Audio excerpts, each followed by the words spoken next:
Hey, it's Coach Taylor from SmarterTeamTraining.com. I'm going to be honest with you. Today's episode started with a guy we have in common. Put us in touch, and Matt Gifford, actually sent me a message on Twitter. I checked out his website, just sent him an email. Within probably a couple hours, maybe the next morning, we got on the phone, and honestly just had a cool conversation, and I cut him off, and I said, I don't want to know any more about you because I want to see about putting you on the show and talk about having a candid conversation, a transparent conversation between two professionals in this field. It doesn't happen often in a public forum like a radio show here, and I enjoy people who are willing to just kind of step outside the box and be willing to get on the show with me and answer some questions. So I sent Matt, I'll be open with everybody, I sent Matt a couple topics that we want to kind of cover that fit into his wheelhouse. And I don't know his answers. I don't know his responses. I don't know anything about him. I don't know his facility. I know what his picture looks like from Twitter. That's all I know about you, Matt, man. That's about all I got. So I'm looking forward to an outstanding conversation to learn about two main questions. What do you know now that you wish you knew then? And what has worked for you? If anybody's listening to this show, do me a favor. Reach out to others in this field at any level. I don't care what it is. And just ask one of those two main questions. And then just wait for the response. The great ones in this field will make time to give back to those who are willing to go and find and pursue knowledge and to find answers or to find responses that lead to better questions. So, Matt, man, I'm looking forward to an outstanding conversation with you, my man. I know we got a couple things here we want to cover. I know you're a combine guy. We're going into combine season. So when we got on the phone the other day, I said this couldn't be any better timing for both of us. Rob, well, thank you for having me. Very excited to speak to you and get to know you more, and more importantly, I guess, to get naked with this field and to talk about what I do, to talk about what we do at Next Level, and I guess just to share my story more than anything else. I started off at Next Level, the company I work for, in 2009, and I was fresh out of Wisconsin-Whitewater, where I played football as a wide receiver, was a part of a couple national championship teams. And my journey as a strength and conditioning coach actually started way earlier. When I was 11 years old, I bought my first speed training book, Sports Speed, which was written by George Dinteman and Tom Tellis. And Tom is one of the fathers of sprint training, the fathers of track and field, I'd like to think. Just a brilliant mind. So in reading his book, it got me really excited on training and specifically getting faster for my sports, for football and for track and field. And that kind of ignited the fire and the passion in me to learn more about training and specifically, again, about speed training. And I guess you could say that fire has been burning for about 17 or 18 years now, and it only grows more and more with every year. It only grows, deeper and hotter when I get to meet people like yourself and get to help other people around our community in Waukesha, Wisconsin, just outside of Milwaukee. I get a chance to work with a lot of different kids, adults, athletes, clients. There's a lot of people here that have a lot of different goals, but there's a lot of similarities in the reason they achieve success. What are you seeing as the number one determining factor for people that are successfully in your program, whether they're athletes, clients, or even professionals in our field? I think one word comes to mind, and that's purpose. Whatever your desires are, you have to have a purpose that matches it. And I think when you figure it out, what exactly it is that you want, what goal you have, you're always kind of referring back to that desire and that purpose. And that's going to kind of be, your compass or your guide, So I think everybody that's great in any field, in any endeavor, has some type of purpose or passion that drives them. But more importantly, they're very consistent, and they're probably somebody that's very hungry for knowledge, probably hungry to help other people as well. We're coming up here on combine season for pro day guys, NFL guys, even high school kids getting ready to rock and roll and get a little bit of exposure in front of college recruiters. This can't be any better timing. So if I got a combine guy on the phone with me, I know that's one aspect of many things that you do there, but I got to ask some combine questions. I mean, how long should a football player spend on preparing for the combine? How much time do you spend focusing on teaching each aspect of the evaluation? And walk me through a little bit of that program as far as whether it's for high school athletes or the college kids going on to their pro day or the NFL, please. Yeah, great question. So at Next Level, I've been allowed to assist a little bit with 40-yard dash help with some of our pro day and NFL clientele, but also have had the opportunity to work with kids as young as 14 or 15, with high school guys, with college guys, with guys, from a semi-pro aspect. And I think to give you the best answer, they should always be working on some aspect of training. The big thing is, these are drills that they're exposed to from a 6 to 8 week period sometimes when they're done with school or when they have an event they have to prepare for. But the limiting factors, if you think about it, towards movement, towards change of direction, towards speed, are usually going to be mobility, core stability, strength. And it's our job, in whatever time frame and window we have with these guys, to get them to put their bodies in better position, to hold better positions, to apply force correctly, to absorb force correctly, to redirect their bodies. So the best answer I have, if you're lucky, you get 6 to 8 weeks with some guys. If you're really lucky, you're training kids for a high school combine and you have some more time. And by using certain time-tested principles and teaching kids how to bend their knees, how to hold position, coming out of start. If you have the opportunity to use Olympic lifts or strength train with guys, you're teaching them combine exercises before they're ever doing them. So kind of getting kids to understand how to bridge whatever they're doing away from the actual drill itself is going to help them. The big thing, that we pride ourselves on at Next Level is, we use every piece of the puzzle as an opportunity to get these kids to understand it's going to make me faster. It's going to make me jump higher. So if you're stretching your hip on a band quad hip or a Kelly Starrett type hip exercise, it's our job to get these kids to kind of understand, hey, here's the why you're doing it. It's going to help unlock your hips so you can create better stride length, so you can open up your hips when you try to jump horizontally on a broad jump or on a vertical jump. So for us, it's probably a 6 to 8 week period, but hopefully you're detailing your training that you can fall back on things that you've been doing with certain kids for a long, long time. You talk about the 40-yard dash, and that's probably the most premier, most watched aspect of the NFL Combine on the NFL Network, for that matter. If you go to a high school event, you have almost all the coaches. If anybody has any pull within the recruiting spectrum of the institution, they are all going to be down at the end of the 40-yard dash waiting to see the score. So, walk me through, what are two crucial keys to having a good start in the 40-yard dash? So when you look at a great 40-yard dash, it starts with setup, and there's so many factors that go into that. I was lucky kind of on a similar parameter to learn from Dan Paff of Altis World about block starts. And our job as coaches, when we learn and we want to create more opportunities for kids with certain drills, is to pull from other sources to see if there's some type of transference. And to make a long story short, Dan talked about different principles and how many things can go right or wrong in a block start. And I want to say it was over 300 or 400 different things that could go wrong with a simple block start. So probably the same can be said for a 40-yard dash. So when I look at it, just to boil it down to a couple different things, creating better setup is all about maximizing tension and holding positions and putting yourself in the best position to project your hips vertically, to post up from the ground, and to maximize length. So I think when talking about speed training at large, when you can maximize somebody's power output, put force in the ground, that is, from there you want to work on putting that force in the proper direction, and then in minimal time. So you're always working on certain things, but with the 40-yard dash, you're boiling it down to creating great shin angle off the line. And when you start from the ground up, that's why ankle mobility is so important for the athlete. So they can put their bodies in the correct positions to allow themselves to post out of a start at a 45-degree angle or slightly less, if they have a higher relative body strength, or lever lengths are a little bit different or shorter. But from there, that's why leg power and strength are so very important, why core stability and upper body strength is really important, just to hold yourself in a good position with the shoulders. And then from there, getting guys to understand how to maximize core stability and create tension in their low abs, their upper back, in their lats, in their feet. So again, so many things apply to something as simple as a 40-yard dash setup and start.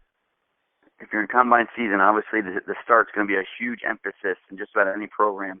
If you get to game day, you're going to start hearing coaches ask for a little bit of an emphasis on the breakaway speed. We can get the ball in the guy's hand. He can do a great job of catching it, but he's got to get away to separate and get to the end zone. But my question to you there is, if we're going from the concept of the start or being on the line and getting ready to go in that first step scenario. Let's walk 10, 12, 15 yards down the field.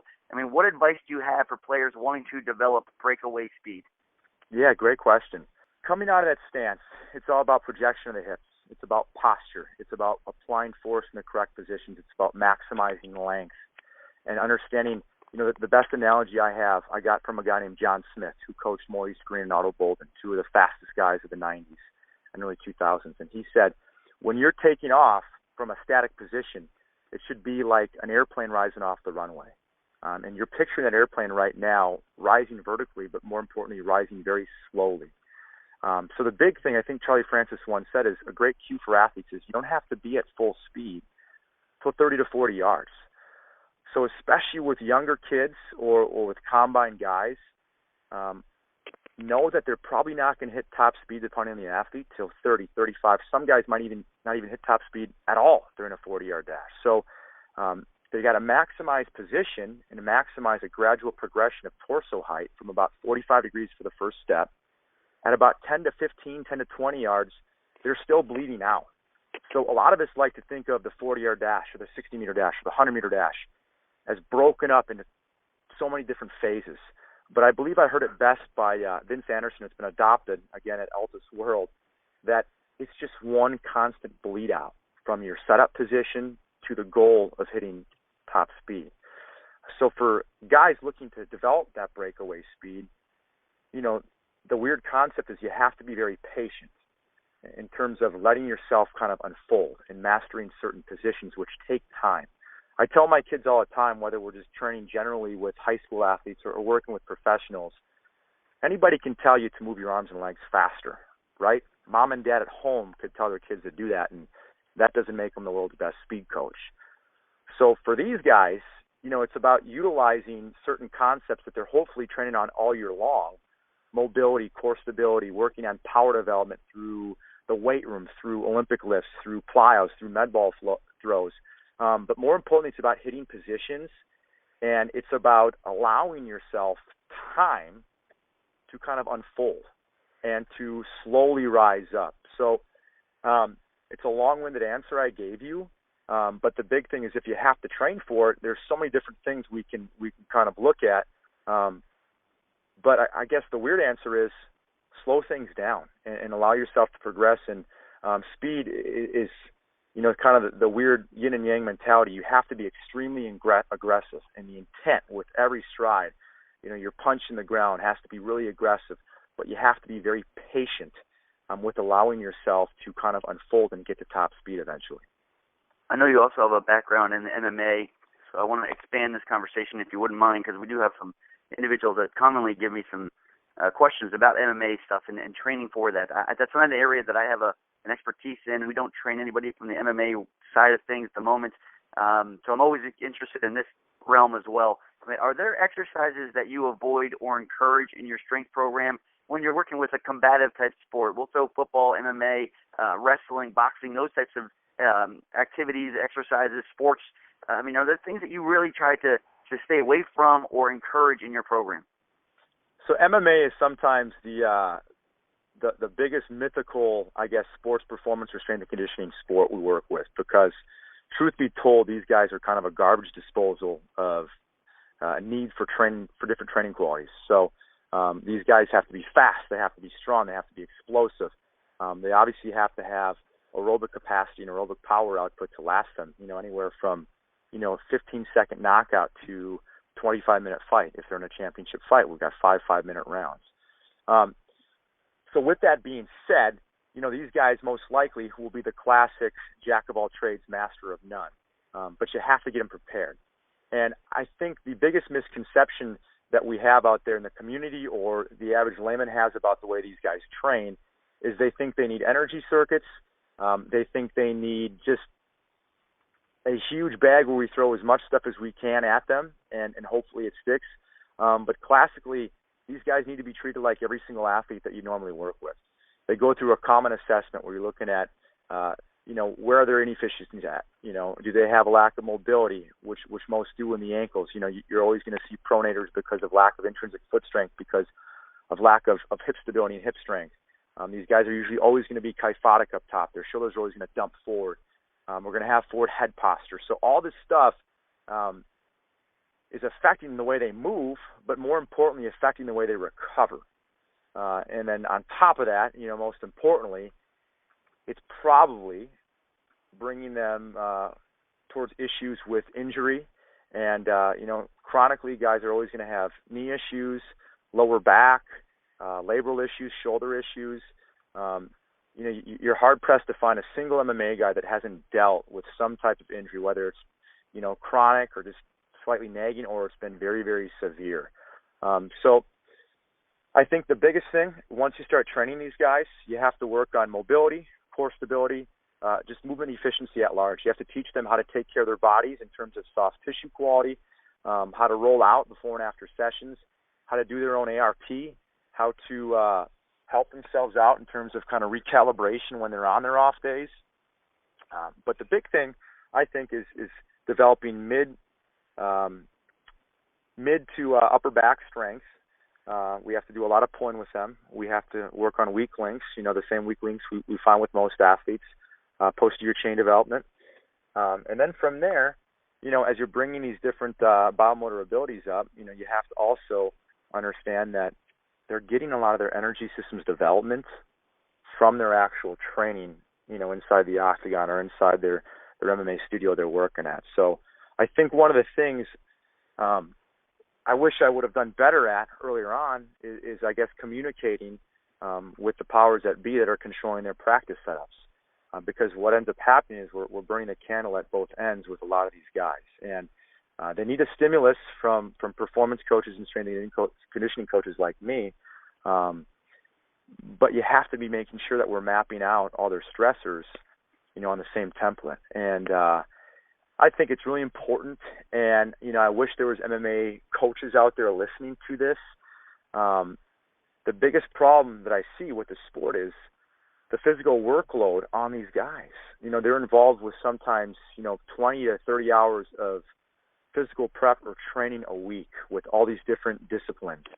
And on top of it, with these private sessions, with these striking sessions, with jiu-jitsu, with wrestling, with sparring, with road running that they feel like they need to get in just because it's what they've always done.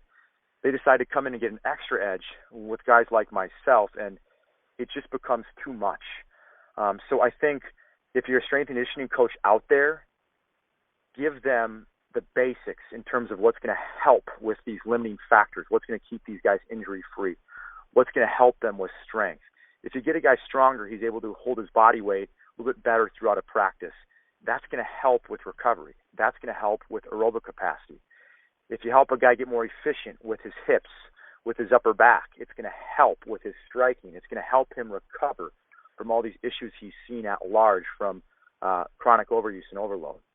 But the big things with these guys, I'd say, we always think of things in terms of camps. Instill them education or the principles that they need to take away in that, hey, I need to take care of my body away from camp. Sometimes they think of it as if there's no off season. Well, 6 to 8 weeks out, we should see our jobs probably lessen a little bit in terms of the workloads and the time we spend with MMA athletes while these guys are into heavy camp mode, because their training bucket just becomes too full and things start to overflow. So I would say kind of finding a selective balance with them, educating them on how to take care of their bodies, giving them the why to what they're doing, and then more importantly, the when it comes down to off-season and in-season or camp mode as well. Big thing you'll find with most of these guys is a lot of these young MMA athletes are doing a pretty good job, actually, of educating themselves. But they're getting too much information, and they're kind of in a paralysis by analysis mode, and know that the simple things will go a long way with them. And that specific population, just a little bit will go a very long way. One big mistake, if I had to go back when I was in the college ranks, or especially early, I don't know if I actually valued the relationships. When you're brought up in this field, you're really taught about the program design, the weightlifting, the running, the recovery, the sleep, all the other things that go on physical, but you never really deal with either the emotional connection or the value of what having a relationship with an individual is, and just asking them how their day is going. And that that bond that you develop that gives you a little bit more of a trust leeway kind of thing, that gives you another way to just tap into some resources there that you just can't find in a book on any page 27 of any manual out there. I mean, how important is developing relationships, trust, et cetera, in your communication with the people you work with, not only the clients, but maybe the young individuals' parents, or the coaches of the college kids, getting a chance to call them, or the agents that you work with the pro guys, or that type of thing. I mean, how important is building relationships between you, your staff, and the people you work with? Great question. I think relationships are probably the lifeline of what you do. Probably every couple of weeks, when I talk to our interns at Next Level, about this business, the acronym R&R kind of comes into mind, and it's results and relationships. And I think the best professionals have both. But we all know certain professionals that might necessarily not have the best concept of training, but make great relationships and create friendships, are great mentors, are authentic and genuinely care about people. And that's what brings them much success.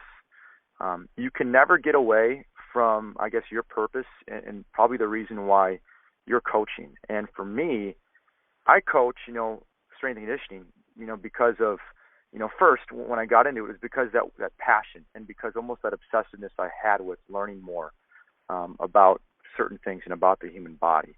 But all the while I was a young kid, I was always actively involved in sports and actively involved with my parents helping out with sports.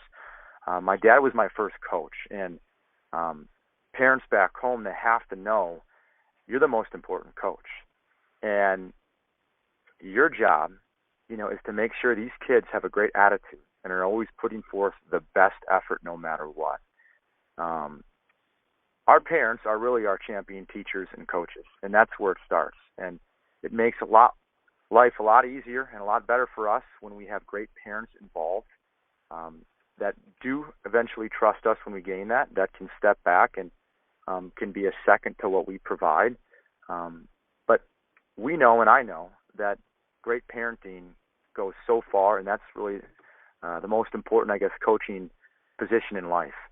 For me, outside of my parents, my mom was a teacher, my dad was a salesman and lawyer, and they were very actively involved in my life. When I was, 13 to 17, I looked up to my football coaches and track and field coaches so much. They were great men. Uniquely, they were all, most of them, the majority were teachers as well, but they were all very selfless, were in it for the right reasons, and it wasn't necessarily just because of their passion for the sport. They were in it for their passion for people. And I think that's the biggest takeaway I have, 7 years into my career is, I got into this industry because of an obsession with the X's and O's. And also because I felt like I owed it to the great men in my life to giving back. I never imagined that people, would be the biggest takeaway I have. And I can imagine 40 or 50 years from now when I have to give up coaching, hopefully I never do, but if I do, I'll look back on it and think about the relationships. So developing relationships with your athletes and with your kids is so important, and it starts with trust. You can't build trust in a day. You probably can't build trust in a week. And I think starting off, the biggest thing is you have to let these kids know and your athletes know that you have their best interests in mind. And that takes time to develop. You want to lead these kids through a workout with great information, with great coaching, with great cueing. But it takes a secondary interest in the everyday things that make them a person because, we're not just coaching Olympic lifts. We're not coaching guys how to run 40-yard dashes. We're coaching the athlete to do that better. And I think the biggest takeaway is we don't understand sometimes that the people we work with, they're not clients. They become friends. We're not coaching robots. And it's awesome for me. I tell people all the time, sometimes I think it's almost not fair how I can go through a day and it doesn't feel like work because you're surrounded by people. And eventually, if you build relationships, you're surrounded by friends. So for me, I've been very fortunate to be able to make long-lasting friendships. I was out over Thanksgiving break with two of my former athletes. One is just graduating from college. He played at Marquette, played soccer there. One played football at Brown. And the coolest part about it is, I want to be involved in some way, shape, or form with most every athlete that I've ever trained in their lives for the future. But I think the craziest part is here I am sitting down for lunch, and I'm getting advice from one of my old athletes, 25 years old. He's giving me business advice. He's giving me life advice. And I kind of stepped back for a second and said, how cool is that? That we get this opportunity. We get to meet parents and make relationships with parents and not only talk about, how their kids are doing as far as workouts. Are they getting stronger? Are they moving better? Are they more mobile? But more importantly, get to hear about how they're doing better at school, where they're headed as far as extracurricular activities away from sports. With other coaches, when you have the athlete that kind of brings you together, building relationships with other coaches is easy when it comes down to, do you have their kids' best interests in mind? Do you want to help them? Do you want to help them learn? And I think to sum it all up, the relationship aspect of what we do is by far the most amazing part. And it's always overlooked when you're early on in your career. And it's something that gives back to me, and I know it gives back to other coaches out there every single day. As we progress through our career, a lot of us had, aspirations of coaching either at the higher end of college or pros, for that matter. And we do our research and we do our program design with that kind of thing in mind. And sometimes we forget that we have to regress that a little bit, or sometimes a lot, to work with in the private sector. Sometimes the mainstay is going to be that younger audience and athletes as a whole, and they could be from a beginner to a middle level athlete to an advanced athlete at a very young age. I mean, when you're talking with or working with training different levels and age group, or either training age or chronological age for that matter, I mean, how do you progress or regress your program? And then walk me through any special considerations when you're working with that, again, that youth model going to college model, and then that college model even going into the adult model. So I was very fortunate, to be able to see things from a couple different ends and to be surrounded by great people and to have mentors. So I was a high school athlete, played a year of football as a walk-on at the University of Wisconsin, went to Whitewater, and then obviously graduated and started at next level. So I was involved, with a couple different strength and conditioning coaches.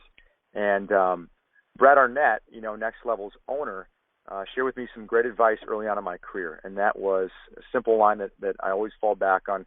Theory and reality are two different things. And, we get to read out there, on the internet and through blogs and through different studies, all these different theories. And you and I talked about a little bit earlier, Rob, application is everything. So you're reading about theories and with certain things you're trying to apply them, but you're realizing this just doesn't stick or it doesn't look right. And the big thing with kids, not just with the kids, with probably everybody you train for, is you can't take anything for granted, and you cannot assume where they're at. No matter if their training age is 2 months, if it doesn't exist, if it's 6 years through a college football program, you just never know what they've been taught, how they're doing things, until you rock and roll with them for the first couple of sessions or for the first week. And that's why it's important to always keep a rolling assessment and always monitor in different ways. So with the young kids, the biggest thing is you have to look at limiting factors. And my goal, my niche as a speed training coach, I want to make kids faster. So when I first started at 22, I'd been through every single track and field manual you could find. Had bought DVDs of some of the best speed training coaches in the world.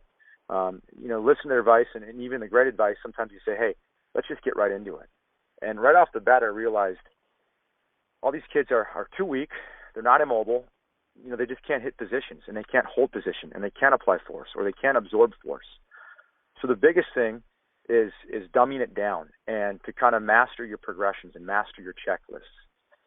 If a kid can't squat correctly, or can't split squat correctly, or has no backside strength, can't hold a side plank, can't hold a front plank, then how the heck do you think they're going to sprint perfectly 20 yards? How are they going to get up off the ground to accelerate from a push-up start if they don't have the single leg strength or core stability to hold position out of that? So I think the biggest thing with the young kids is being very patient. They all fall into a general template, and they can't get enough of the basics. You have to force feed the basics down their throats until they're mastering certain positions, until they're reaching certain checklists, and then they can jump up another progression. The bleed-out process should be very, very slow. And I think the big thing, too, is understanding these kids are all hormonally at different stages. So if I have a group of middle school kids, from 12 to 14 years old, I might get one kid that's already growing hair underneath the armpits, and he's 6 foot, weighs 175 pounds, and I might have another kid that's 4'10" that weighs 110 pounds in completely different makeups as far as biochemistry levels and hormonal levels go. So the big thing is dummy it down, make them pass certain progressions, modify things, but follow your checks and balances. And, you can't get enough of a good thing. If you become too good at it, you give them a little bit more. And it's all about progressions and bleeding out smoothly and effectively.